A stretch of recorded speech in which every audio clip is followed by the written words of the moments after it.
Nshuti bavandimwe mudukurikiye kuri The Kingdom TV mu kiganiro umva usobanukirwe tubahaye ikaze. Nkuko mubimenyereye rero tuba turi kumwe n'abatumirwa bacu. Mbere yuko dutangira ikiganiro barabanza batwibwira. Murakoze cyane, nitwa Intumwa Ndeziryayo Freddy Daniel,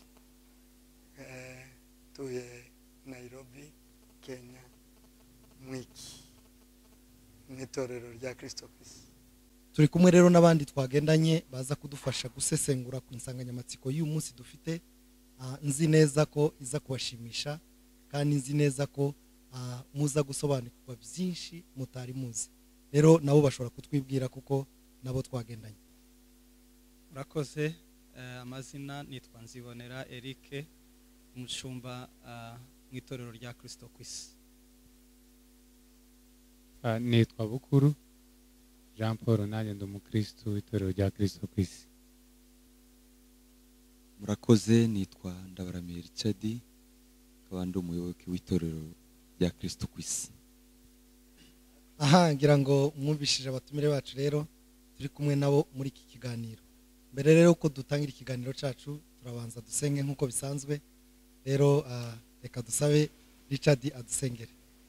Imana twese dusenge. Uwiteka Mana yacu, turagushimiye kubw'uyu mwanya mwiza uduhaye waduteguriye. Tuguhaye kaze muri iki kiganiro tugiye kuganira. Turasaba imbaraga z'umwuka wera kutubashisha, kudushoboza kugira ngo tubashe kuvuga neza no gusobanura neza ibiza gufasha imitima y'abantu. Urakoze Mana kubana natwe, ni mu izina rya Yesu Kristo umwami dusenze twizeye, amen. Murakoze rero, uyu munsi turaza kuganira ku kintu kimaze iminsi kivugwa hano hanze ndetse cagiweho n'impaka nyinshi cyane. Ni ikintu cyitwa reception. Bamwe bati apotre yavuze ko reception ari icyaha, abandi bati gufomora muri reception ni icyaha, n'ibindi byinshi byagiweho impaka nyinshi. Rero nkuko mwabyumvishe turi kumwe na apotre, twifuje cyane kuganira na apotre kugira ngo asobanurire abantu, ababwire neza icyo kiganiro. Muzaza kumva byinshi kandi murasobanukirwa. Rero tubibutse ko ikiganiro cyacu cyitwa umva usobanukirwa. Je rero ukibashikiriza nitwa Shaka Olivier. Rero mutumirwa wacu ngira bamaze kumva icyo tuza kuganiraho. Ni ikibazo kinini cyagiweho impaka nyinshi cyane, reception. Ubundi ikibazo cya mbere nkubaza, ese reception ni iki? Ngo reception cya mbere cyo numva ari Igifaransa, kandi ni ijambo rikoreshwa cyane ahantu henshi.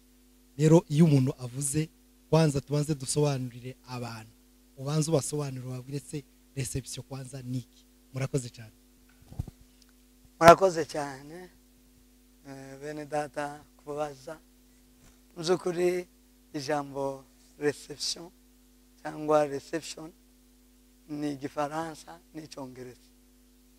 Iryo jambo mu bisanzwe rivuga hejuru yo kwakira, kupokea, mapokezi, nibyo byitwa reception. Rero kwakira ni bisanzwe.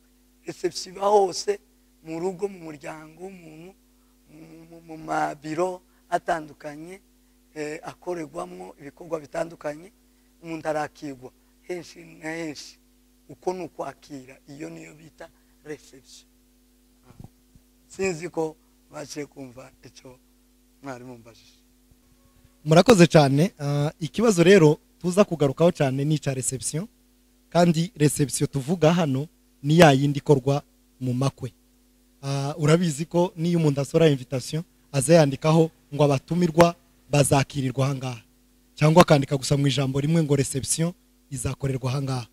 Icyo rero dushaka kukubaza ko aba yabishize no kuri invitation, kandi ko ari ibintu ko nta muntu n'umwe ushobora gukora ubukwe atagize iyo reception, atakiriye abantu. Niki Bibiliya yo bivuga ku kijanye na reception ikorwa mu bukwe? hari icyo bibiliya bibivugaho cyangwa ijambo ry'Imana kugira ngo abantu barushirizeho gusobanukirwa. Murakoze cyane. asante cyane. Sinzi uko nasobanuye reception ko ariko namwe mubyumva niba ari ukwakira abantu. Niba ari ukwakira abantu, kwakira abantu si ikosa, kwakira abantu nta kibazo kibirimo. Kwakira ni ngombwa, umuntu ukuganye wese kumwakira, ukamwakira ukamugaburira ukareba icyo akeneye ukimuhesha kubera ko wamwakiriye. Uburyo umwakiramo niwo bitegura. Kwakira rero ntacyo numva ko Bibiliya yobyanga ko kwakira. Kubukwe mukunze kuvuga bw'Ikana y'i Galilaya bwanditse mu gitabo cya Yohana igice cya 2. Iyo dusoma Bibiliya, Yesu yarabutasha ari muto. Yesu abutasha ajanye na nyina, bararitse Yesu n'abigishwa be na nyina ataha ubwo bukwe bw'Ikana y'i Galilaya. Abugezemo ubukwe bw'Abanyesiraheli cyangwa se bw'Abayuda bakoraga ubukwe icyumweru cyose. Iyo bakoraga ubukwe icyumweru cyose, kwakira abantu, bakiraga abantu icyumweru cyose, iminsi 7 niyo yari y'ibirori yo kwakira abantu, bakarya kubera ubukwe, bakishima, bakarya bakanywa. Yesu ataha ubwo bukwe. Noneho rero mu gihe umuntu atashoboraga kwakira abantu neza, byamuberaga icyaha. Niyo byababeraga icyaha mu gihe utakiriye abantu neza ngo barye banywe bashiruka inzara bashiruka inyota, byababeraga icyaha. Nibwo bukwe Yesu yatashemo abantu bitiranya, none abushitsemo rero ibintu biracikana, kandi gucikanwa yari amafuti, kwari ukurya no kunywa. Yesu agezeyo, nyina nibwo yamubwiye ati hanoga abantu zabacikana, mwaje birabacikana. Banywaga cyane vino bakanywa n'amazi. Yesu nibwo yamubwiye, aramubwira ngo igihe cyanje ntikiragera. Igihe cya Yesu n'umuntu cyari kitaragera cyo kugira ngo agaragaze uwo ari we, kuko Yesu yari afite ibintu bitatu bimuhamye. Yari afite Imana Data imuhamye, akagira Yohana umuhamye, akagira ibyo avuga bimuhamye n'ibyo akora. Ibyo byose byahamyaga Yesu ko ari umwana w'Imana wavuye mu ijuru. Noneho Yesu icyatumye asubiza nyina, ntiyashakaga ko agaragaza igihamya kimuhamya muri ubwo bukwe, ariko aza gusanga mu Bayuda kutakira abantu neza cyangwa mu Banyesiraheli ngo bakire neza bibabera icyaha. Yesu ashaka gukuraho icyo cyaha. Yesu icyo yakoze rero, yabashije kubabwira ngo nibafate amazi buzuze intango zabo. Bagiraga intango bashiraga hanze zo kwiyeza, donc bakarabaga bakaba bakoze umuhango wo kwiyeza. Arababwira ngo ayo mazi muvoma amazi mwuzuza izo ntango, nimara muha abantu amazi. Yesu yahaye abantu amazi, kandi n'ubundi amazi yari akwiriye mu bukwe barayanywa. Rero ndumva uko kwakira abantu nta cyaha kirimo, nta kibazo kirimo. Kwakira ni ngombwa. Bivuga rero ko ubukwe butarimo reception, bitarimo kwakira abantu, ntago buba bwagenze neza. Kwakira ubukwe, mwebwe mwakira uko kwakira, muranywa mukajya mubakirira, kuko hari igihe cyo kurya no kunywa no kwakira. Ibyo rero ni byiza kwakira, nta birimo kwakira abantu, kurya no kunywa nta kibazo. Murakoze. Sinzi ko mubo twagendanye hari uwaba afite ikibazo yakibaza kugira ngo ikiganiro cyacu gikomeze. Turacafite ibintu byinshi tuza kugeraho, rero reka twumve nimba hari umuntu ufite ikibazo yabaza. Hari ikibazo nibaza. Ndashimira umushumba mu kugerageza gusobanura ubukwe n'uburyo bwo kwakira abantu muri rya jambo ariyo topic yacu ya reception mu ndimi z'amahanga. Agerageje kudusobanurira ubukwe Yesu yatashe kw'Ikana n'i Galilaya.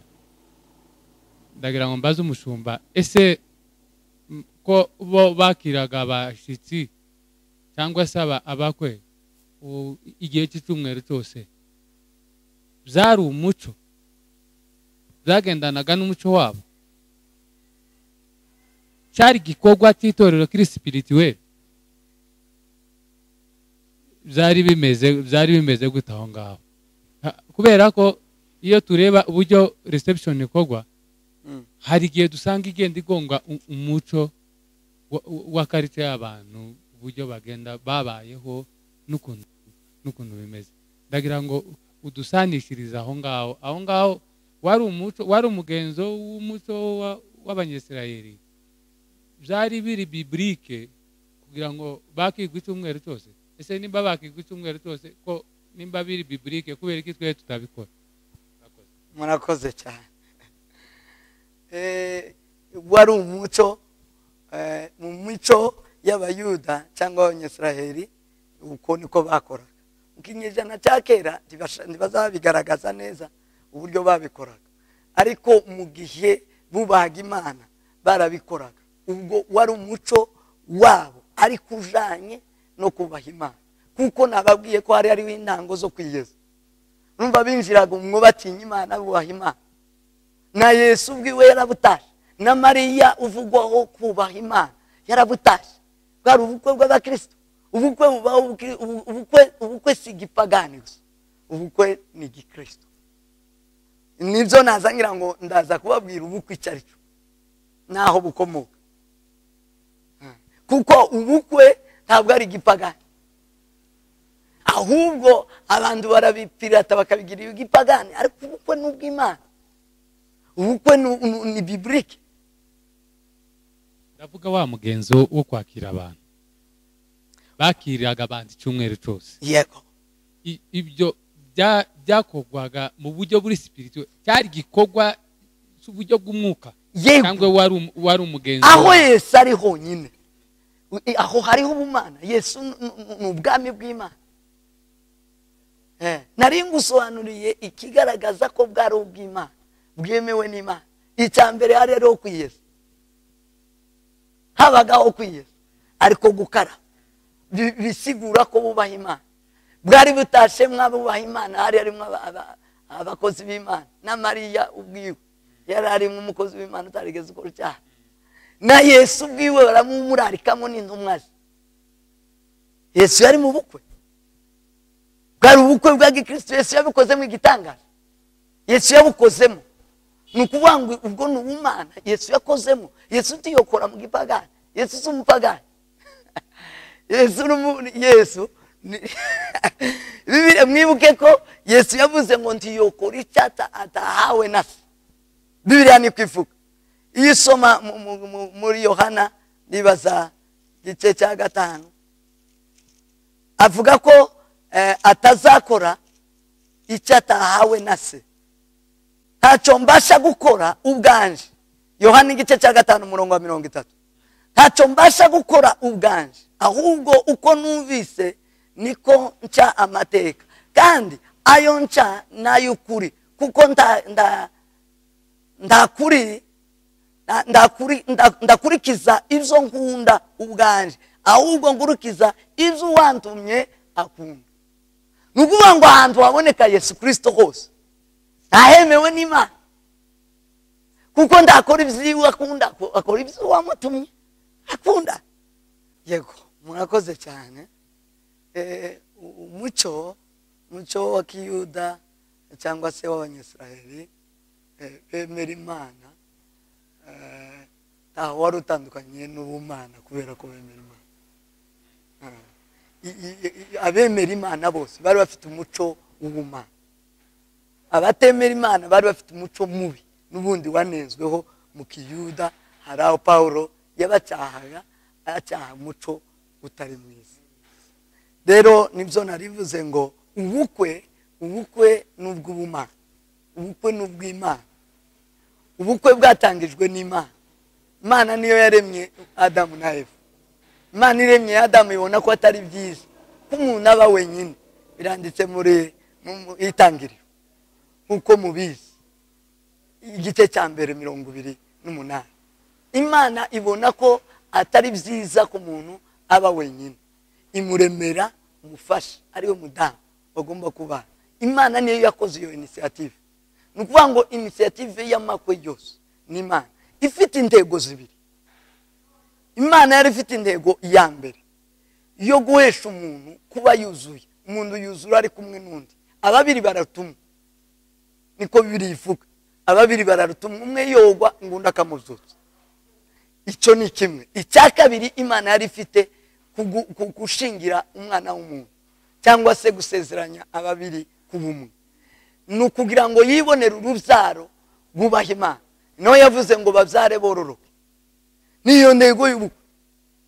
Ubukwe ni umugabo n'umugore babanye mu buryo bw'ubugingo, gufashanya kubaha Imana, bagasaba bakabana mu buryo bw'umubiri burimo kubyara no kororoka. Ibyo tubisanga muri Bibiliya, muri Maraki igice cya 2.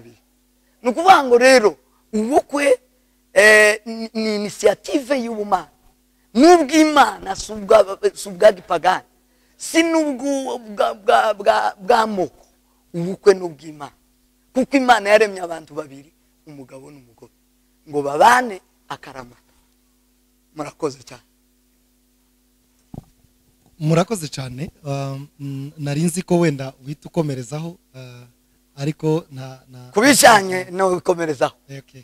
Kubijyanye n'amakwe uburyo yakogwaga cyangwa se kwakira iyo reception, kubera impamvu z'uko bose batumva batazi signification cyangwa meaning ya reception.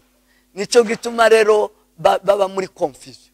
Reception cyangwa reception ni ukwakira. Kwakira ariho hose umuntu arakira.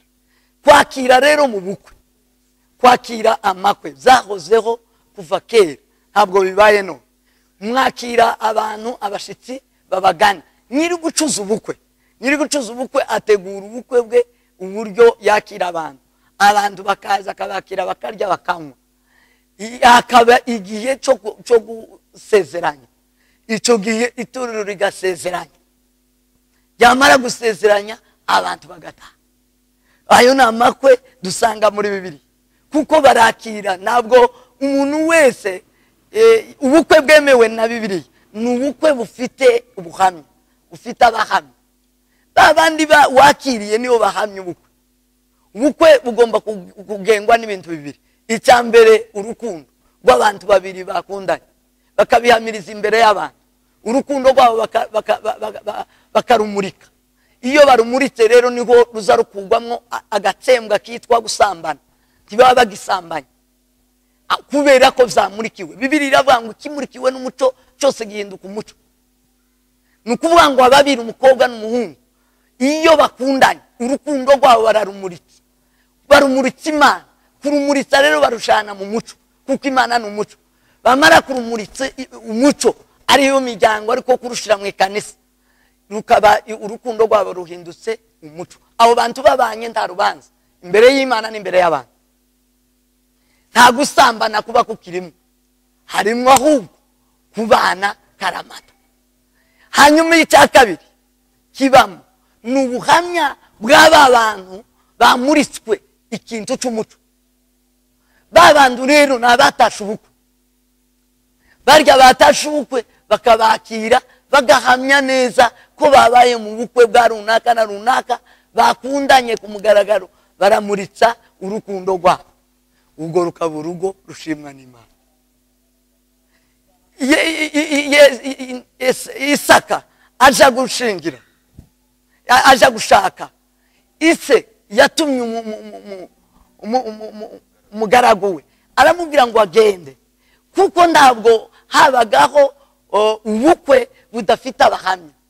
Agende yaja gusaba, niko gusaba yasabye. Aja gushaka umukobwa, yamutumye n'umukobwa wo mu bwoko bw'abapfana kure. Bivuga ubwoko bwabo niki byari bivuze muri Bibiliya? Byari bivuze umukristo ngabo, uwemera Imana, kugira ngo baze kumatinga ubukwe bwabo bumurikwe imbere y'Imana, bube ari ubukwe bwiza bwemewe n'Imana. Aramuzana Rebeka, yari umukristo we. Rebeka yarakijijwe. baramuzana haboneka ubuhamya. Basaza ba Rebeka baherekeza Rebeka, umugaragu arahaba. Abo bose ni abahamya bahamije ko Isaka yashatse mu buryo bwemewe.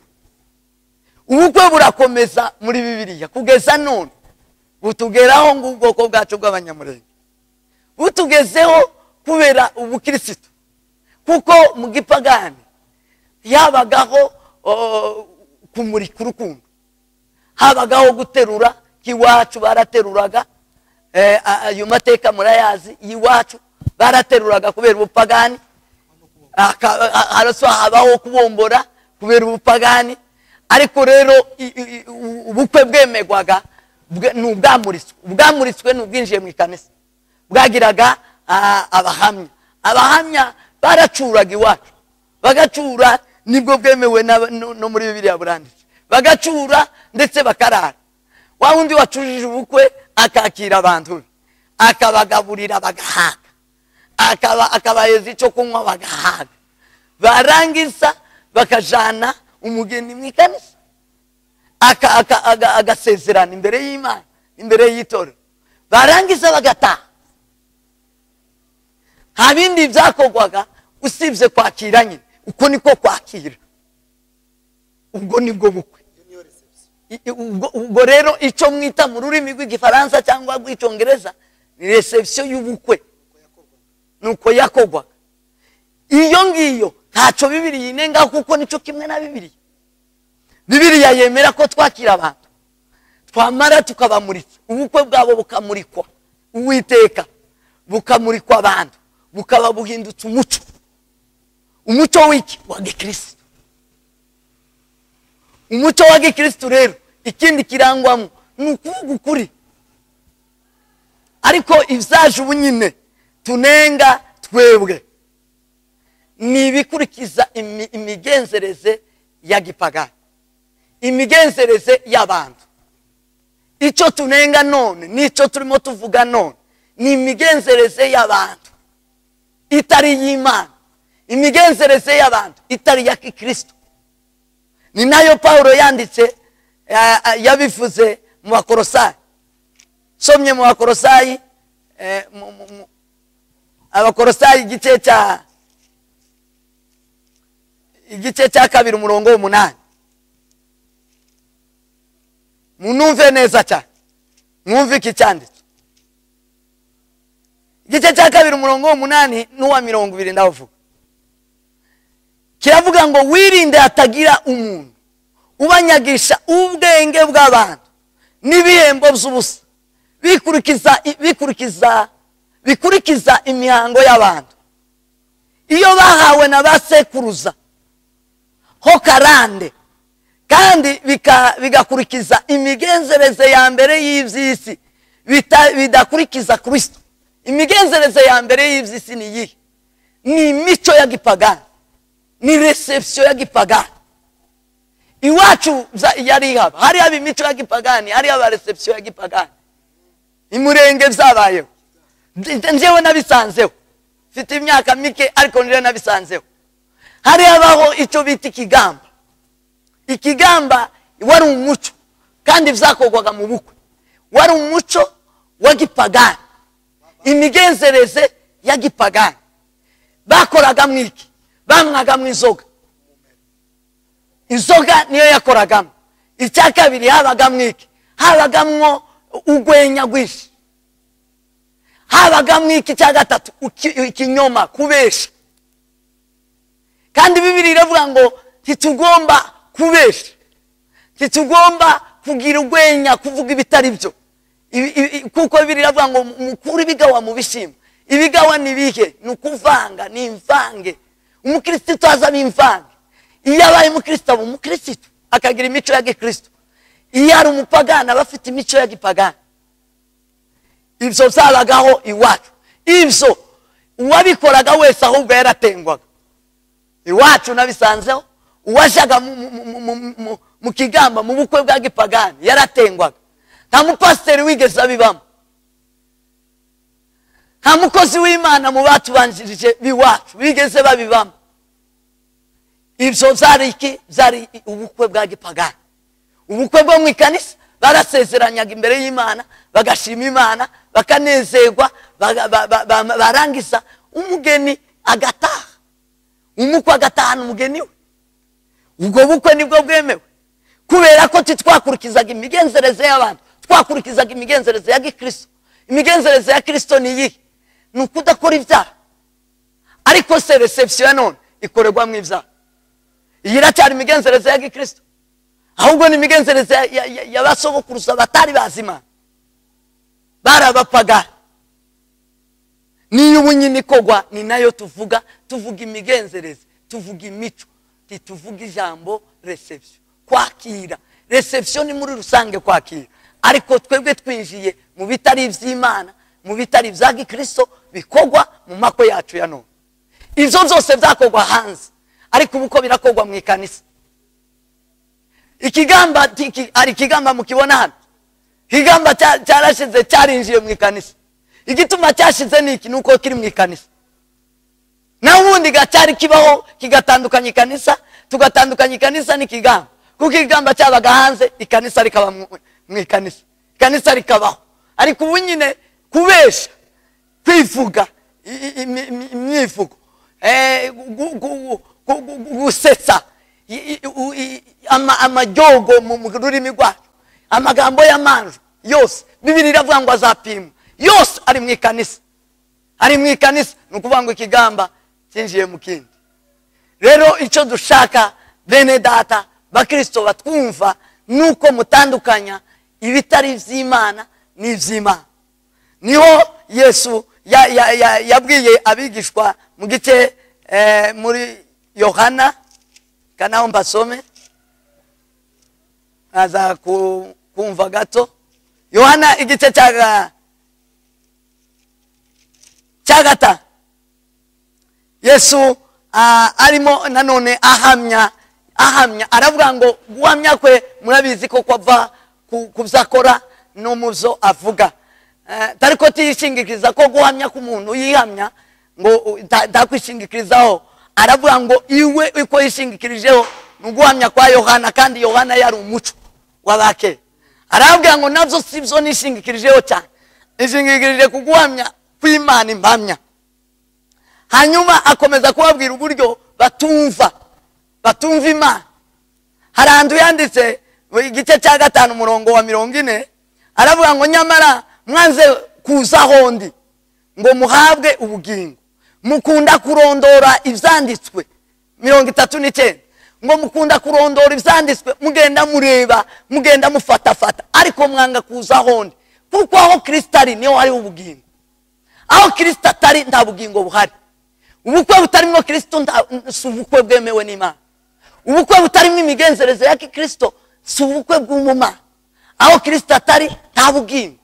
Arababwira ngo nyamara mwanze kuza hondi ngo muhabwe ubugingo. Sinshaka umurongo wa 41, sinshaka ishimwe ry'abantu, ariko mwebweho ndabazi yuko mudakunda Imana mu mitima yanyu. Jewe naje mu izina rya Data ntimwanyemera, ariko undi uzaza mu izina rye ubwe muzamwemera. Mbese mwashaka mute kwizera kandi mumaranira gushimwa n'abantu mu cyimbo cyo gushimwa n'Imana, mu cyimbo cyo gushaka ishimwe riva ku Mana ubwayo? Yarababwiye iki? Yarababwiye ko bari bakeneye kwishimisha, bari bashaka kwishimisha, bari bashaka ibishimwa n'abantu, kwinezeza. Bavandimwe bene data, muve mu byo kwinezeza, dushake kunezeza Umwami Yesu, dushake aho Imana iri, dusange Imana, dusange ijambo ry'ubugingo, dusange Kristo, dutandukanye ibintu by'abantu n'iby'Imana. Tuve mu by'abantu tuje mu by'Imana, kuko nicyo cyazanye Kristo. Abagalatiya igice cya 4 umurongo wa 3 ariho nza kuwurangiriza. Nari mbabwiye muri iki gice, umuntu iyo yamaze guhindukirira Imana azapfa ku by'abantu, akabaho ku bya Kristo. Niyo Paulo yavuze ngo nimba mwarapfanye na Kristo ngo none musubira mu by'abantu mute. Nanone wo bisanga mu Bakolosayi ibice 2:20. Niba mwarapfanye na Kristo, ni gute rero musubira mu by'abantu? Ni gute dusubiza mu basokuruza bapfuye b'abapagani? Uti tukiri mu gisekuruza cy'abantu, ahubwo turi mu gisekuruza cya Kristo cy'ubumana, kuko ubu nyine tukiriho kububasha bw'abantu, turi kububasha abasha bwa Kristo. Abagalatiya ibice 4:3 yaravuze ngo, Paulo avuga ubutumwa hano, aravuga ngo natwe niko turi, tukiri bato twari imbata, dutegekwa n'amategeko ya mbere yahozeho mu isi, imigenzereze y'ibya mbere byo mu isi bategekwaga nabyo. Maze igihe gikwiye gisohoye, Imana yohereza umwana wayo wazawe n'umugore kandi wavutse atwagwa n'amategeko ngo acungure abatwagwa nayo, biduheshe guhinduka abana b'Imana. Igihe gisohoye rero, igihe gishitse, twavuye mu migenzereze y'abantu, twavuye mu byakera, twavuye mu migenzereze y'iby'isi zahozeho za mbere, tuja muri Kristo umwana w'Imana wazawe n'umugore, ari we tuzihize ejo bundi Noel, wazawe n'umugore, wazanwe no kuduhindura abana b'Imana.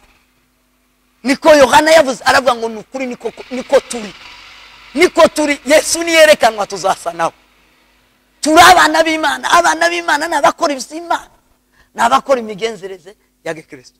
Bavandimwe bene data, ni ngibyo numva nabasha kubasangiza, mbasaba ko tubasha gutandukanya imigenzereze y'abantu, y'imihango y'abasogokuruza, ya gipagani, y'iby'isi, y'imigenzereze y'ibya mbere by'isi, tugakurikiza ibya Kristo. Imana ibahe umugisha, Imana ibagirire neza. Urakoze cyane Apotre kudusobanurira no gusobanurira abaye batwumva ikijanye na reception uko igomba gukorwa n'ukuntu yagazikorwa.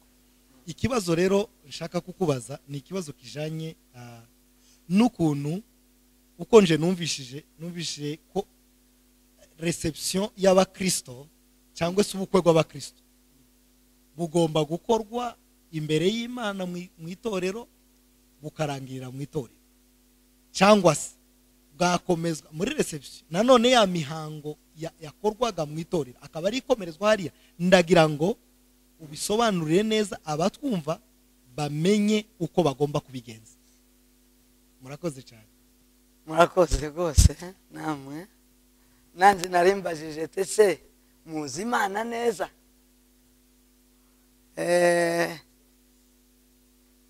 Kumenya Imana ni ukubatuka. Paulo yandikiye Abagalatiya ibice 4:8, kambisome giranze kugusubiza. Haravuga ngo icyakora icyo gihe kuko mutari muzi Imana, mwari imbata z'ibitari Imana nyakuri. Ariko none ubwo mwamenye Imana, kandi cyane cyane ubwo mwamenwe nayo, niki cyatumye musubira inyuma mu bya mbere bidafite imbaraga kandi bikena umumaro, mugashaka kongera kuba imbata zabyo? Paulo yarabwiye iki Abagalatiya? Paulo yaganiraga n'Abagalatiya b'abapagani, arababwira ngo se niba mwaramenye Imana y'ukuri, ni gute musubira mu bintu bitari by'ukuri, ibintu by'umumaro muke, ibintu by'agaciro gake, ibintu bitari byo bidafite umumaro? Niba mwaramenye Imana, kuko wamenye Imana ndazasubira kandi mu bya kera ntazasubira kandi mu bibi. Icyo twadukurikiza dushaka gukurikiza ni Kristo. Kristo aho ari yaba ikinyoma, kuko wari uvuze ubukwe aho burangirira.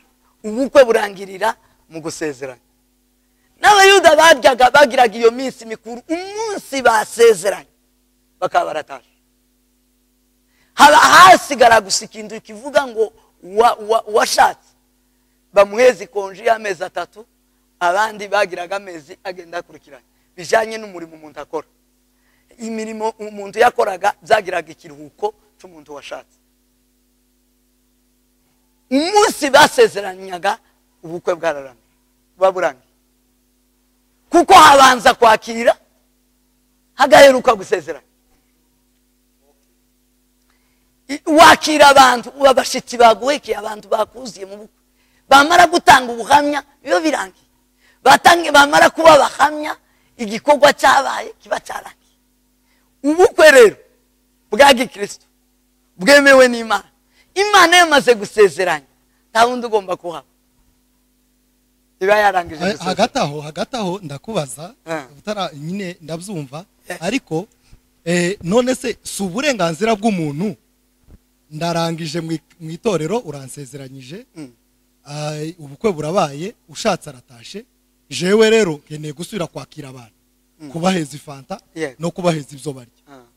Rero bakaza bakabikora. Nimba bashitse hariya kabaha ifanta, kabaha ibiryo, ngashima Imana, ngasubira ngashima Imana, ngashimira n'abantu bantahiye ubukwe, hari ikibazo, hari kibimba nakoze? Natangiye mbisubiza kare, kurya no kunywa byemewe n'Imana, nta kibazo kibirimo.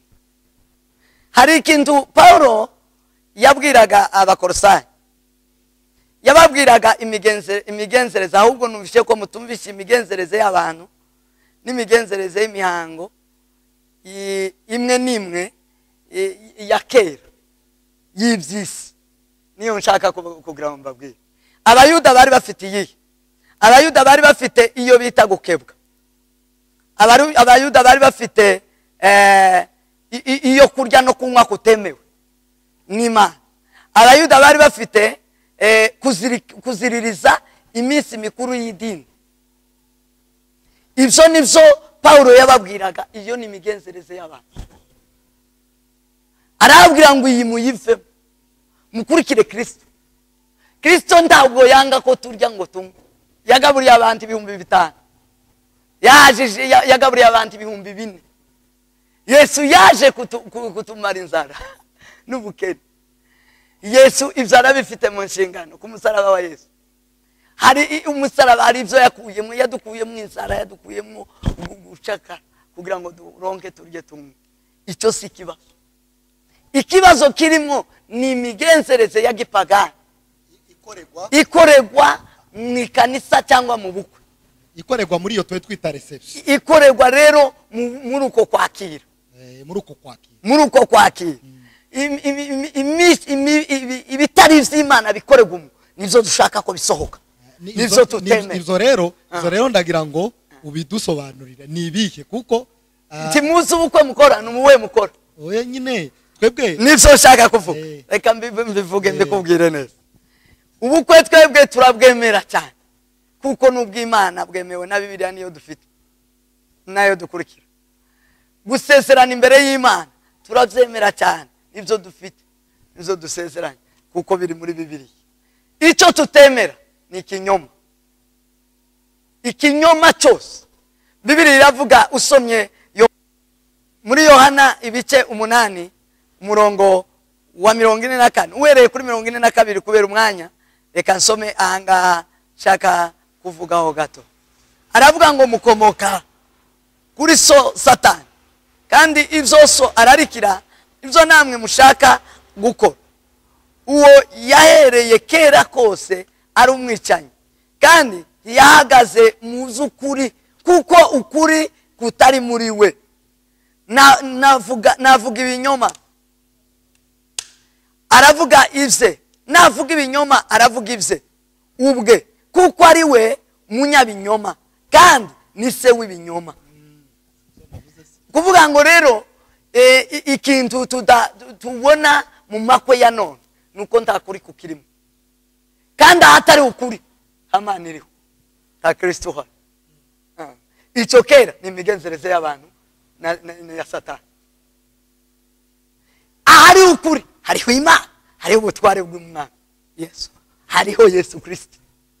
Icyo ni kimwe tutemezanya n'abubu nyine, batemezanya na Bibiliya, kandi dushaka ko kiva mu maboko yacu, kuko harimo ikinyoma cyinshi, harimo ugwenya, amagambo y'amanjwa menshi bivemo. ushaka kuvuga bariya bafomora, bariya bafomora, nshaka kuvuga ababeshi bose, ikinyoma cyose. Bambo abafomora, Yes. hari n'abandi nkunda kumva bavuga amajambo menshi. MC akunda MC Singamurabizi. naco ko turavuga nyine, ndashaka kuvuga nyine abo nyine bamwe Yes. aconze ico baza, kuko abyinshi ndaza kubigarukaho, ndakubwira ukuntu wenda nabyo babisobanura. Hariho MC, hariho na dufate wenda n'abariya baza bashima.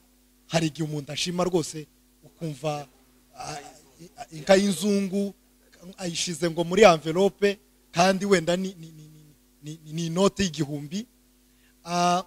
Ibyo hariho ukuntu baza mu gifaransa bazavuga ngo ni mensonge joyeux. Buriya abizi igifaransa ngo ni mensonge joyeux, ni ukuvuga abahaye ikinyoma, ariko ngo ikinyoma gishimisha abantu.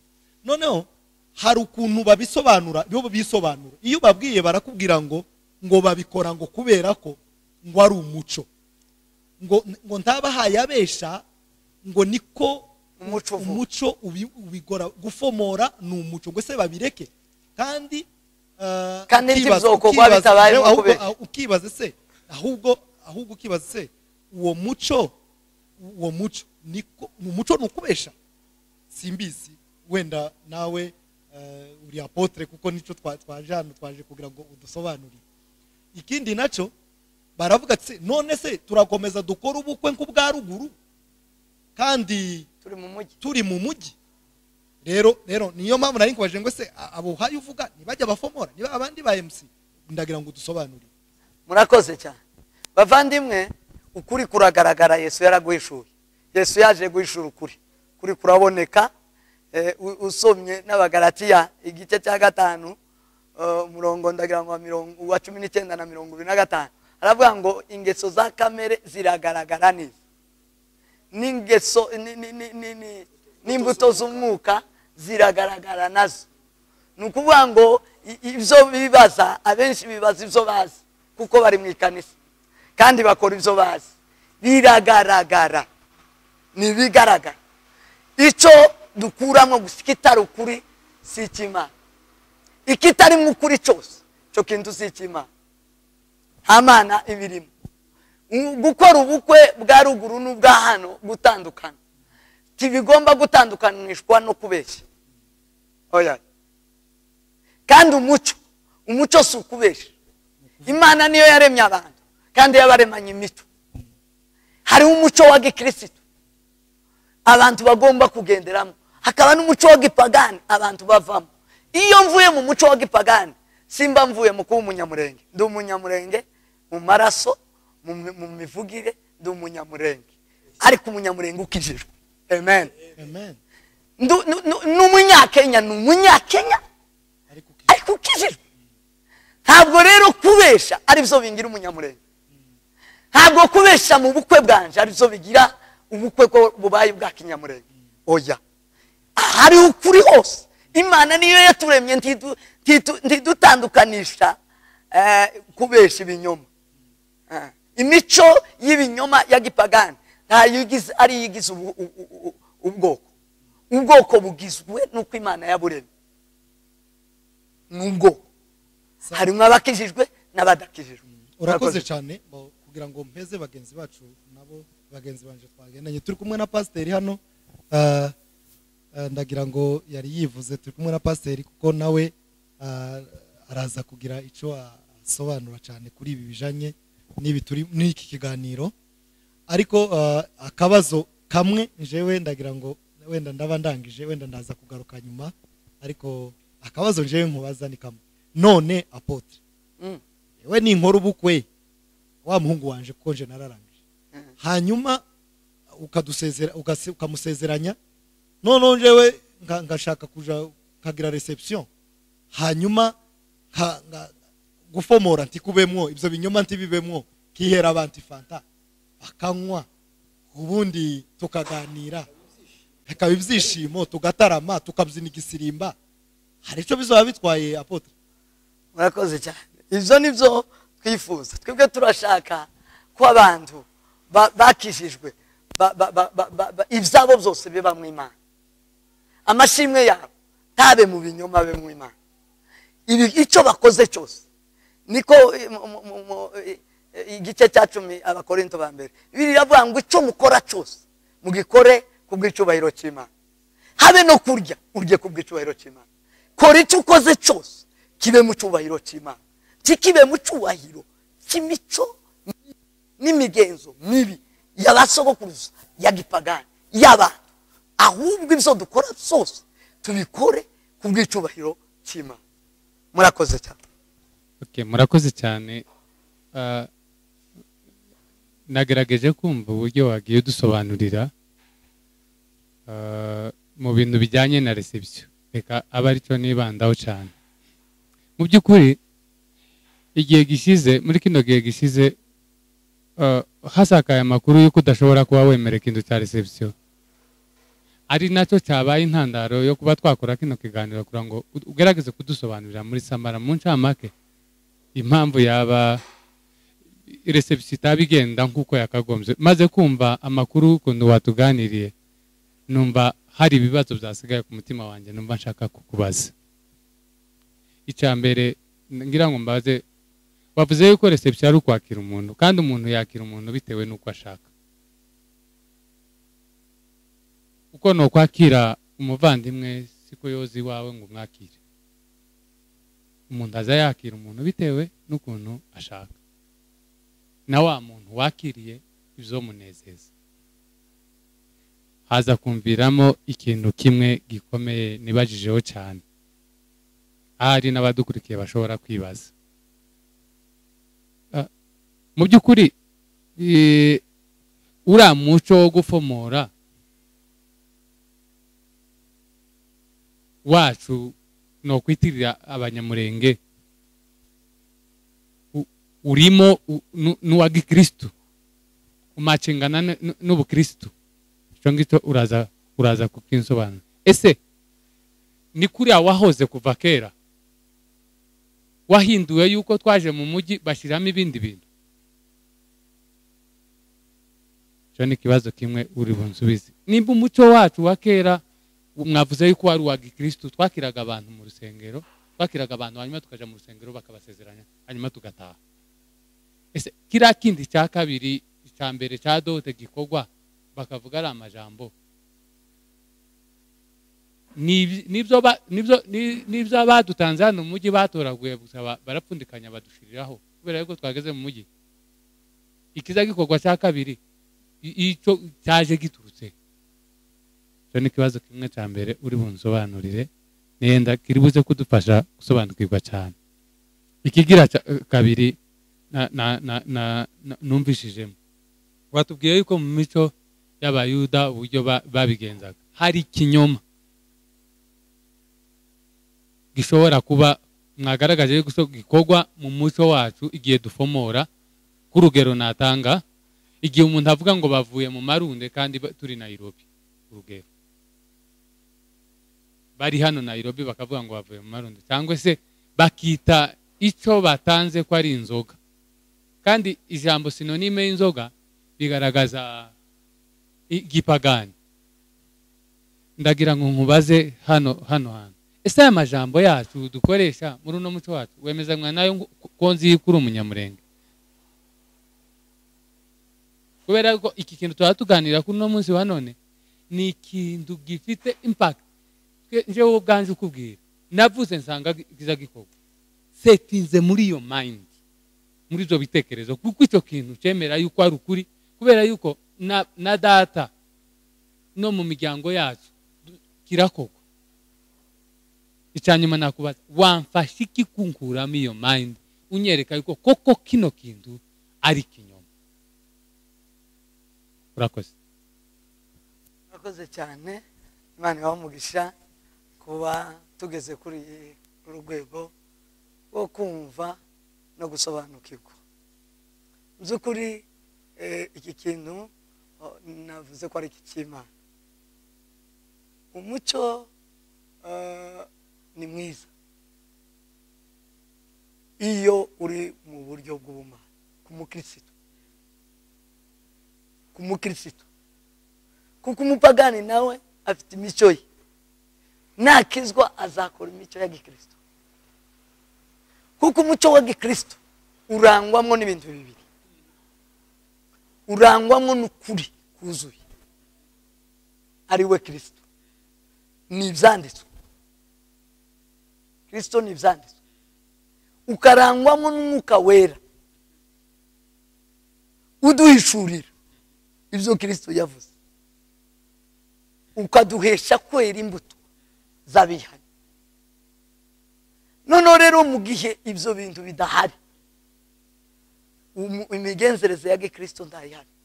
Hari imigenzereze y'abantu n'iya Satani. Rero nk'uko wari uvuze, hejuru y'imico yacu k'abanyamurenge, abanyamurenge dufite imico myiza n'imico mibi, kuko dufite abapagani n'abakristo. Ibyo abapagani bakora b'abanyamurenge si ukuvuga ngo abanyamurenge bose bagomba kubikora, kubera ko hariho abakristo n'abapagani. Abanyamurenge b'abakristo bakora imico ya gikristo, abanyamurenge b'abapagani bakora ibya Satani za gipagani. Kandi abo bose ni abanyamurenge, kandi abo bose bari muri sosiyete ya kinyamurenge, kandi bose baracuza ubukwe. Kandi na mbere hose nk'uko wari uvuze, kera iwacu byarakogwaga, hano abapagani barashingira. Ariko ndiyoshingiye, niba umwana wari umukristo amushingiye mu buryo bwa gikristo, aja mu ikanisa akemera akayoboka ubukristo bwiwe yamenye, imigenzo ya gikristo. Rero nk'uko wari ubajije, sinzi ikibazo cyawe. Ikindi nakubajije gikurikire iki ngiki cya mbere, no kuri kino cya mbere ndashaka yuko unsobanurira, iyo tuvuye hari umugenzo wa gikristo, iyo twebwe uko tubyita nona, iyo tuje mu rusengero tuba tuje mu ndaza ukansezeranya. Iyo nsubiye hariya muri reception, ni umugenzo w'umuco wacu wa kinyamurenge. Uramfashije, narabyumvise ku makomantere y'abantu. Umukristo ntagira aho abanza ku mukristo ngo nasubira inyuma asubira abe uwa gipagani. Ni naho nasomye ngo ese mwoba mwaramenye Kristo mugasubira inyuma. Nta mukristo uzusubira inyuma, abasubira inyuma nabarimbuka, ahubwo dufite kuja imbere dukomeza kureba Kristo, tumureba. Nta mukristo woba mu za gikristo ngo namaraso yagira umwanya wo kuba mu z'abantu, imihango ya gipagani y'abantu, imico ya gikristo ntihagije ku munyamurenge. Iko mbaza, imico ya gikristo ntihagije ku munyamurenge. Ahubwo ndabaza ikibazo complete, si n'ikibazo mbaza, ahubwo se ko nzi ko wadusobanuye ko kera iri iwacu mu muco wacu wa gikristo, reka mufate ko ari umuco wa gikristo, ko umuntu yagaza azana umukwe n'umugeni bakaza bakabacurira, hanyuma bakaza mu ikanisa bakabakira, bakaza mu ikanisa bakabasezeranya, hanyuma bagataha. Abapagani bakaja mu kigamba, bakaja kumumumera, bakaja mu kigamba. Ariko abakristo hakitahira ibintu bikarangirira aho ngaho. Ahubwo icyo mbaza, ese uyu muco wa reception wajute nuwa gikristo uyu muco uko abantu barangiza ubukwe, barangiza bakaja muri reception, baba bagiye mbifate ko baba bagiye mu kigamba cyangwa baba bagiye mu kindi kintu cya gikristo? Murakoze cyane. azadi cyane ko murabyumva rwose. Niba bitari iby'iwacu nibyo twatoraguye aho twagiye duca. Rero ubwo ari aho twatoraguye hari ahantu Yoshua yigeze kujana n'ubwoko bwa Israel. Baragenda bashyitse aza gusanga abantu bagize indi mico, bagize indi imigenzo, bafite izindi mana. Ngo ahamagaza iteraniro ryose ry'Abanyisiraheli, arabicaza arababwira ngo uyu munsi umuntu yitoranyirize imana ari bukorere. Hari imana yabasogokuruza yo hakurya ya Rwaruzi, abo ni abari bagifite imico ya gipagani iwabo yo hakurya ya Rwaruzi. Arababwira ngo hari imana z'Abamoni b'iki gihugu turimo, hari imana z'aho twakiye, umuntu ahitemwo imana ari bukorere. Nibwo yavuze ngo iwe n'inzu yiwe, jewe n'inzu yanjye nzakorera Uwiteka waremye ijuru n'isi. Hariho rero ibi bitari iby'iwacu, nibyo twatoraguye aha mu mihanda, nibyo twatoraguye aho twakiye, ni swati ni aho twakiye cyangwa aho turi. Ibyo bitari iby'Imana, kububaha Imana ntibabikorera, ntibabifata. Bafite Imana yuzuye kandi y'ukuri, inena ibindi byose bitari iby'Imana, inena izindi mana zitari ukuri. Imico ya gikristo inena imico yindi yose, nukunena arayinena agakomeza umuco wa gikristo w'Imana ye yamenye. Rero icyo nobasubiza bene data, mu gihe cyose habayemwo ikitari cy'Imana, uwo muntu yagiye mu gipagani, mu mico y'abantu. Abantu usaba Imana, iyo umuntu habe niyo yoba ari umukristo. Mwibuke Yesu yabwiye Petero yavuze ijambo ry'abantu, Yesu aramucaha, yamubwira ngo mva inyuma Satani. Petero yarabaye Satani, nibyo yaravuze. Kandi mu mwanya yari yamubwiye ngo ntabwo ari inyama n'amaraso biguhishurira, ngo ahubwo ni umwuka wera. Rero ni ukuvuga ngo ikintu cyose twuzana kitari cy'Imana, muri uwo mwanya twahindutse tukiraba Imana. Niba turi abakristo twemera Imana, niho nabajije ngo ese turacyaraba Imana, twarakijijwe turaba Imana, dukora iby'Imana, twoye gusubira inyuma rero mu bya gipagani. Murakoze, turi kumwe n'umushumba hano. Mureka arangize musubize neza yo. Mfite ikindi kibazo kiraho aho ngaho, ushatse kutubwira ko ese hari icyicaro cy'umukristo ari mu muco we w'ubwoko bwe cyane, agomba kuba muri icyo kibanza? Giye kubikubwira, kuba mu bwoko si icyaha, kuba mu bwoko bwawe si icyaha, kuba mu muco w'ubwoko bwawe. Hariho umuco wa gipagani, kuba mu muco w'igipagani ni ukutamenya Imana. Ariko wamenya Imana, ndaba mu Banyamurenge, nakubwiye ngo ikingiza umunyamurenge si umuco wa gipagani, ikingiza umunyamurenge nuko naremwe ndi umunyamurenge. Sema amen. Ikingize kuba umunyamurenge si cyo nokora buko, si nico bakora, si n'umuhango. Oyaye ibi ni byino mwisi. Ikingiza uwo ndiwe si cyo nkora none, nico naremanywe nagambiriwe mu ijuru ku Mana ko ndi umunyamurenge. Rero muri icyo gihe kuba umukristo si ukuva mu kinyamurenge, ndi umunyamurenge 100%. Jewe ukubwira nje ndi umunyamurenge kandi sinenda kubuvamo, taho nabunguramo, taho pompa amaraso ngo ashiremwe ayandi, baranshiramo ayabuhe bwo. Siwe ndi umunyamurenge kandi nzohora ndiwe, ariko nzaba umunyamurenge w'umukristo. Ibitari iby'Imana sinzobibamwo ngo kubera ko ndi umunyamurenge. Noneho rero nk'abakristo bakijijwe abo mbwira bari hirya no hino, tuba abakristo tubidukura mu Nyamurenge. Ufite ubwoba yuko kuba umukristo bimukura mu Nyamurenge, ngumaze imbungenge, ntabwo uzova mu Nyamurenge, barakubeshe. Nimba ari wakubwiye ko n'ubu umukristo utagifite imico ya gipagani y'Abanyamurenge, ukagira imico ya gikristo ngo uzovuye mu Nyamurenge, yarakubeshe. Ndakubaza tukiraho, mu muco wa gipagani w'Abanyamurenge harimo kuri agufomora babeshya. Yes.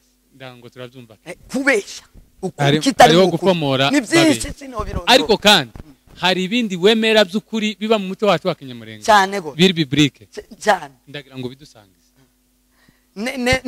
nemera ko abanyamurenge bemera Imana dufite itorero nakuriwe mu banyamurenge niyo bantoje ubutumwa bwiza icyo ni cyiza bakoze banyigishije ubutumwa bwiza baransengeye banigishije inzira y'agakiza n'ubu niyo ndi cyo ni kimwe bagira cyiza icya kabiri bagiraga abanyamurenge mu muco wacu kutabeshya ariko ubu nyine ikinyemeza ko tutakiri mu muco wacu nuko tubeshya kandi bari imfura nta munyamurenge nta mugabo w'umunyamurenge cyangwa umugore w'umunyamurenge wabeshyaga nta n'umwe wabashaga no gutambuka ku wundi atagize icyo amufashije barafashanyaga bavugaga rumwe barasangiraga barubahaga bacaga bugufi bakubaha iyo ni imico myiza iyo ni imico ijanye n'ubutumwa bwiza bari imfura ntibarenganyaga ibyo ni byiza ariko kuri none bararyana bivuga ko tutakiri mu Imana bivuga ko iyo tutari mu Imana umuntu azaba inyamaswa ku wundi iyo utari mu Imana umuntu azayirebaho ntazareba undi ahubwo bataye umuco tibakiri imfura bataye umuco bageze ino ngubwo bageze ubundi umuco ni Kristo sema amen umuco ni Kristo umuco ni Imana ibindi byose si umuco kuko niyo yaturemye umuco ni Kristo umuco ni Imana ndabyishuriwe barikiwe sana aricyo nifuza kukubaza Apotre utubabarire kukubaza gutya ko turabariza abantu benshi cyane gose kandi ntacyo mwandi mwamukoze uduheza gerageza kuwishura yishurirwa wagize kuko kino kintu ni ikintu cy'abantu benshi nakubwiye nje mvuka nasanze biza bikorwa n'ubu nguko birakorwa kandi noneho challenge ihari bimwe bikorwa abafomora bamwe n'abashumba nk'abo bashumza amatorero kandi barangiza bagahagarara hano ku gatuti bakavuga ubutumwa bwiza bemera Yesu Kristo nk'umwami n'umukiza urumva n'umushumba w'itorero arafomoye avuze bya bintu wahunenga kuri none imagine ni uhora imbere yabo bantu kandi ababwira ubutumwa bwiza ikibazo nagize ni iki ngiki ndagushimira uburyo usobanuye yuko umuco wacu wa Kinyamurenge gusa bitari n'agakiza ari ukuri uba mukuri umuntu yakweraga umuntu inka zine zikaba ari zina akamubwira ngo ngukwereye inka zine bakumvikana akakuvuga ngo ni zitanu ngo kinabi tibanabigarure ngo babizane mu bantu ngo batangire kubesha ngo tuvuye ahangana byari ibintu biri smart bimeze neza imiryango yumvikanye neza tugere hano mu mujyi wari tubwiye ngo turatoragura turaragura ibintu twasanze abanyamugi baratugize urabona ka twari turi no mu cyaka none tuzi no hanga mu mujyi tugeze no mu mujyi dusanga bacu bafite ahantu bageze mu buryo bwo gukora ubukwe dushaka kubisanisha kuko uburyo bwa modernization birakenewe kuba kujana n'igihe donc sitwosigara ngo dusigare muri za bindi by'iwacu kandi nabyo bikenewe kumva rero soza ngubaza kino kintu naco ukidusobanurire mu busobanurire bukeya nenda wa cyangwa se bwinshi ese apo ko turi urubyiruko turi muri rino kanisa kandi hariho benshi bakeneye gukora ubukwe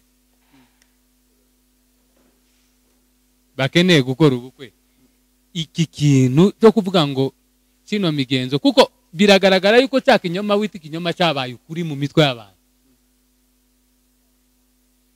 kandi niko kimeze kirubakitse n'ingurutare kugira ngo usunike igwo rukuta urumva ufite imbaraga zingana iki zo guhangana n'icyo kintu. Murakoze cyane bene data kubyo umuco wacu umuco wose w'inyangamugayo uwo muco uremewe Bibiliya ndiwukuraho tiza ngo yukandagire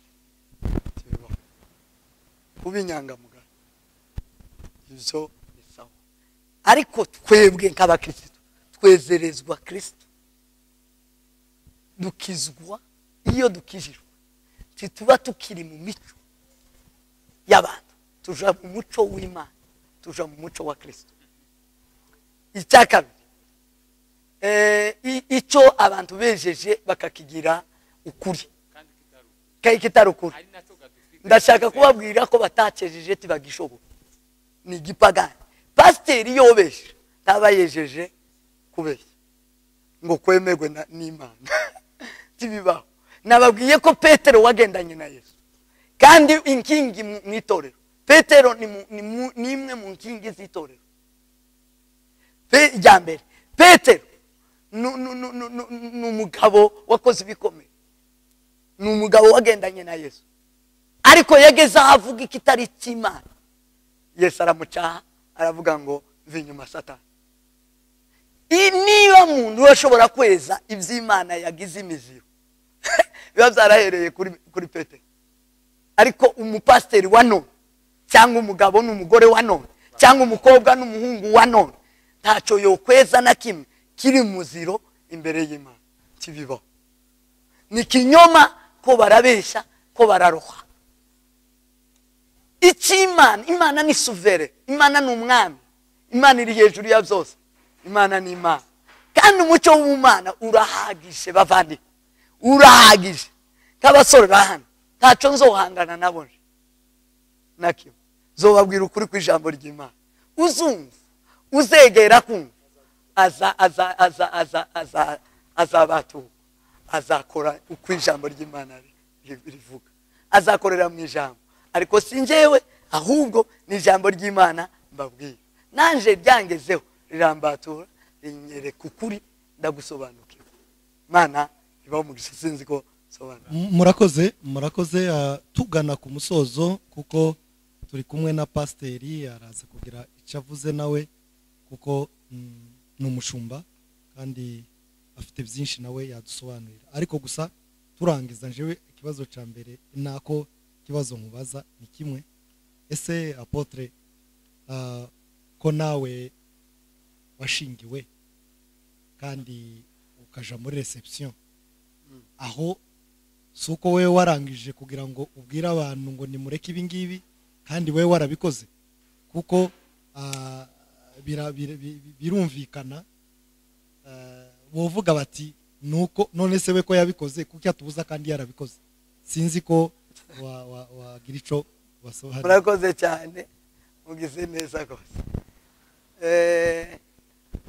Gukizwa habaho Bibiliya iravuga ngo muve mu bya mbere bya Kristo ngo mugeraho mutunganirizwa rwose. Gukizwa ni buri munsi, ni ugukura k'umuntu. Paulo yaravuze ngo akiri umwana yavugaga umwana, yakoraga umwana. Tukiri bato twari mu bya mbere bya Kristo, twari mu bintu by'ubwana bito, twari mbata. Ni naho nasomye ngo natwe niko tukiri bato twari imbata dutegekwa n'amategeko ya mbere yahozeho mu isi.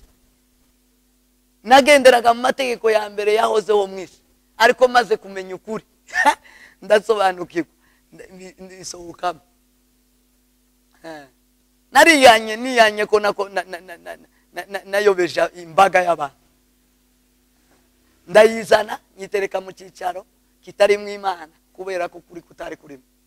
Imana yo mu ijuru yongera imbabare ko maze kumenya ko Imana iteranira iba mu kuri kw'ijambo ryayo.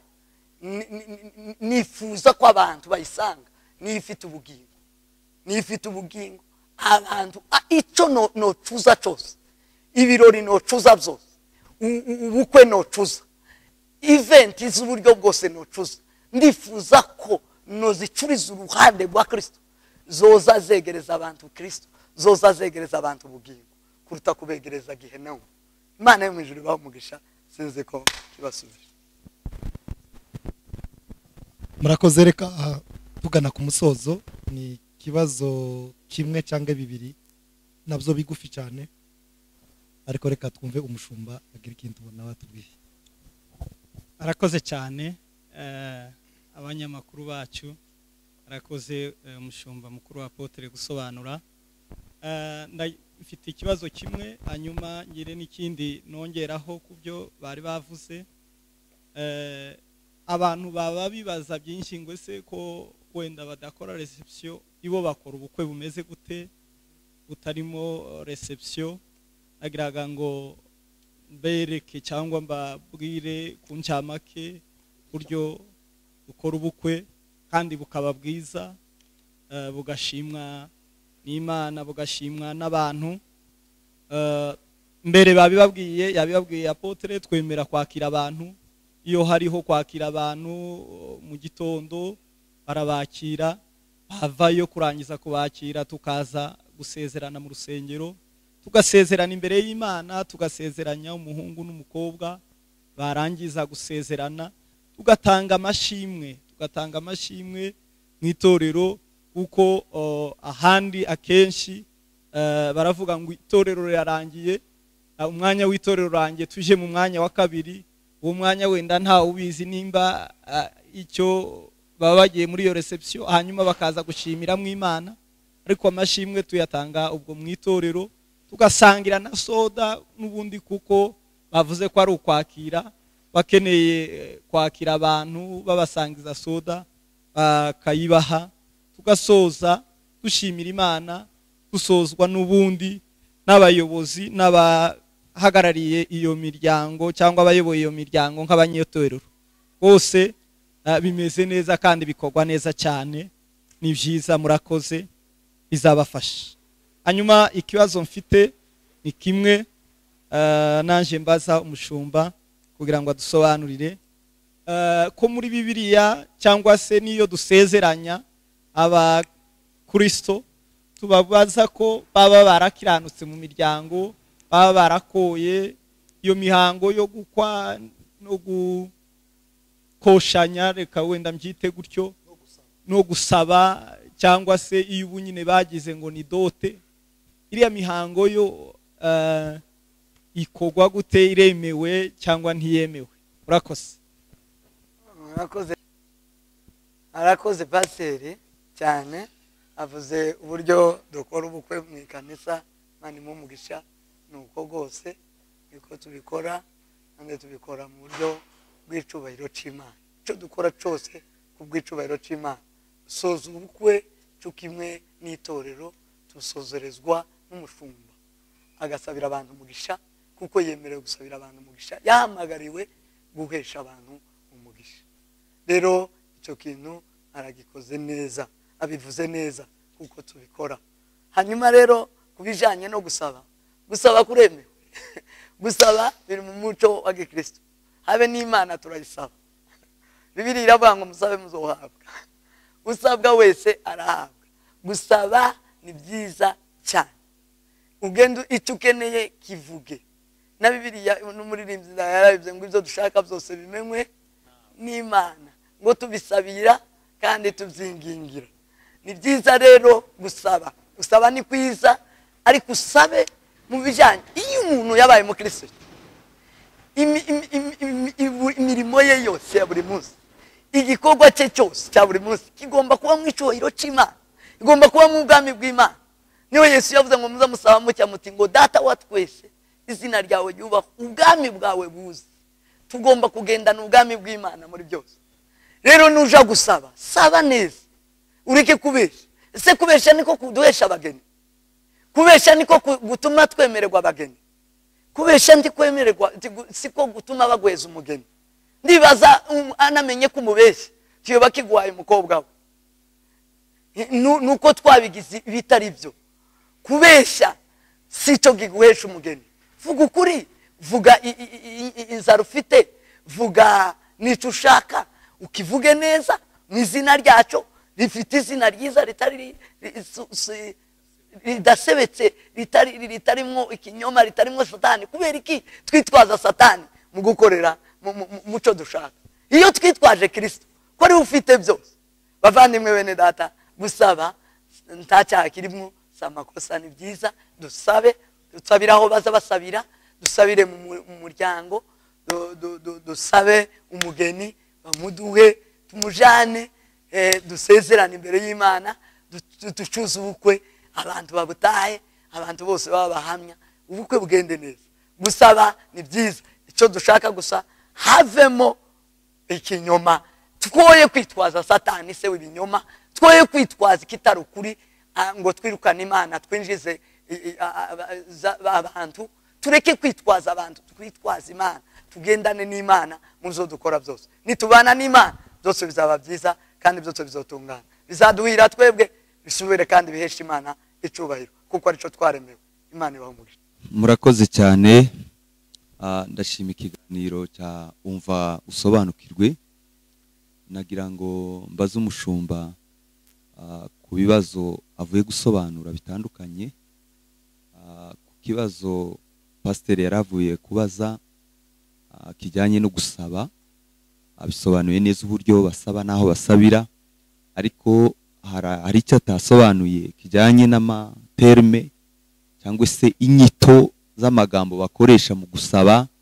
Urugero nko kuvuga ngo iyi ni inzoga yo gusaba, twaje gusabisha umugeni, nk'umugeni asabishwa inyambo, inyambo nayo igasabishwa inzoga. Ariya materme iske aremewe muri Bibiliya, aremewe mu muco wa Gikristo, cyangwa yemeranywa n'ukuri kw'ijambo ry'Imana? Amaterme akoreshwa mu gusaba, cyo ni kimwe. Ikindi cya kabiri nagira ngo mbaze umushumba ku kijyanye n'irihishurirwa wagize. Ese waba wararigize urikuye mu gusoma ijambo ry'Imana cyane, cyangwa se irishurirwa byaje mwiyerekwa usenga Imana irabiguhishurira? Kuko impamvu mbibaza nuko hari abandi bashumba benshi bagenzi bawe iki kintu batakinenga, batakivugaho rumwe nuko bivuga, cyangwa se batemezanya n'ibyo uvuga. Ndetse hari n'abandi bakubanjirije bari mu nzego zitandukanye mu murimo w'Imana. Nagira ngo udusobanurire uburyo wagihawe n'uburyo wagishuriwe n'uburyo uno munsi uhaye ugifashe, ndetse ushaka no kugira ngo ukigishe abantu bose bakishijwe, bakiriye Yesu nk'umwami n'umukiza, kugira ngo bave muri iyo mico itajyanye n'ukuri kwa Bibiliya. Murakoze cyane. Ibahumugisha. Imvugo ni imwe mu mbuto zigaragaza uriwe. Ibyo yale unayatamka, ibyo uvuga, imvugo zawe, ibyo uvuga biri muri bimwe bigaragaza uriwe. Ni imbuto, imvugo ni imbuto. Hari ahantu Salomo yanditse Imigani igice cya mbere igice cya 17 umurongo wa 4, inkozi y'ikibi yumvira imvugo y'ibigogi, umunyabinyoma atega amatwi ururimi rw'inkubaganyi. Bivuga ngo imvugo y'umuntu igaragaza ko ari inkozi y'ikibi. Niba uvuga imvugo ya gipagani, seke kuramamaza nde ubwami ubamwo bwa Satani, kuko imvugo z'Imana zihari. Imvugo itunganye, ndaza kwagera, araso aravuga ku murongo wa 7 muri ico gice Imigani. Imvugo itunganye ntiyizihira umupfapfa, ariko cyane cyane ururimi rubesha ntirukwiriye imfura. Umuntu nimba ntirukwiriye imfura. Imigani 17 umurongo wa 7, ururimi rubesha ntirukwiriye imfura. Nimba ari imfura zateranye kubera ikizibeshya, nimba ari imfura zateranye kubera ikizibeshya, kubera ikizikoresha imvugo zitari z'Imana, z'inkubaganyi, z'abapagani, z'inkozi z'ibibi. Yesu abwira abigishwa, arabwira ngo umuntu azavuga imvugo ye, icyo yemera avuge ngo yego, icyaka navuge ngo ya. Ikirenze icyo si cy'Imana, ntigituruka ku Mana. Ikirenze icyo ntigituruka ku Mana. Yesu 8:43, abwira abigishwa arababwira ngo niki gituma mutamenya imvugo yanje nuko mutabasha kumenya ijambo ryanjye. Arabaza kubera iki mutamenya imvugo yanjye, kubera iki mukoresha imvugo zo hanze, mukoresha imvugo z'abapagani, ntimukoresha imvugo zanjye. Kubera iki dukoresha izo hanze za gipagani, hari imvugo y'Imana. Igituma tutayikoresha nuko tutazi ijambo ry'Imana. Ariko nitwamenya ijambo ry'Imana tuzomenya imvugo z'Imana, tuzokoresha imvugo za gikristo zirahari. Rero ukoresheje imvugo itari ya gikristo ububeshye ubukoze uba werekana ubu wamamaza ufite ubundi bwa icyo ndumva ko ngisubije uko. Murakoze cyane. Narimvuze ngo dukoreshe terme biblique ziruzuye zirahari, imvugo z'Imana ziruzuye nyinshi kubasoma ijambo ry'Imana. Hanyuma rero ihishurirwa abandimwe giyerekwa ni rinini cyane nirigaye. Narihishuriwe mu 2018 mu kwezi kwa kane, mu kwezi kwa 12 ku wa kane mu gitondo. Umunsi ndawuzi ndi umoja mu cyumba cy'amahoro, nagenderewe n'Imana iranyigisha, imbwira amakuru, imbwira ibiriho, imbwira ibikorwa, inyereka n'uwundi we, inyereka n'ibyo ngomba gukora. Ubu rero ndi mwishurirwa ijanye na Bibiliya. Zo yanyeretse byose yazinyereka ibijanye n'ijambo ry'Imana. Kintu cya mbere Imana yampishuriye n'ijambo ry'Imana, nararyumvise, ndaryumva cyane, ndaryumva yigishijwe na Kristo umwana w'Imana.